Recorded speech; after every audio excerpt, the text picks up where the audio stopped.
വിദ്യാഭ്യാസം, ജോലി, വീട്, നാളെ എങ്ങനെ ജീവിക്കും, മക്കളുടെ കല്യാണം, അങ്ങനെയുള്ള നൂറുകൂട്ടം കാര്യങ്ങൾ ആലോചിച്ച് ചിന്തിച്ച് നമ്മളെ മുന്നോട്ടുള്ള ജീവിതം പ്രയാസമേറിയതാക്കാറുണ്ട്.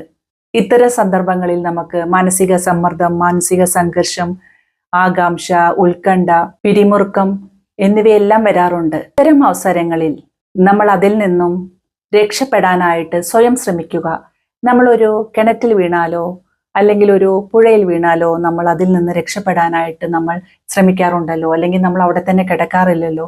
എങ്ങനെയെങ്കിലും രക്ഷപ്പെട്ട് കരയ്ക്ക് കയറാനായിട്ട് നമ്മൾ നോക്കാറുണ്ട്. അതേപോലെ തന്നെ ജീവിതത്തിൻ്റെ പ്രയാസം നിറഞ്ഞ ഈ പടുകുഴിയിൽ വീഴുന്ന അവസരത്തിൽ നമ്മൾ സ്വയം നമ്മുടെ ശക്തി ആർജിച്ച് എല്ലാത്തിൽ നിന്നും ഉയർന്നു വരാനായിട്ട് ശ്രമിക്കുക.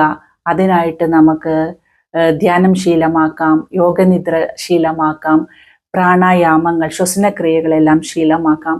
ഇതെല്ലാം ശീലിച്ച് നമുക്ക് ജീവിതത്തിലുള്ള പ്രയാസങ്ങളിൽ നിന്നും പ്രതികൂല സാഹചര്യങ്ങളിൽ നിന്നും രക്ഷ നേടാനായിട്ട് ശ്രമിക്കാം.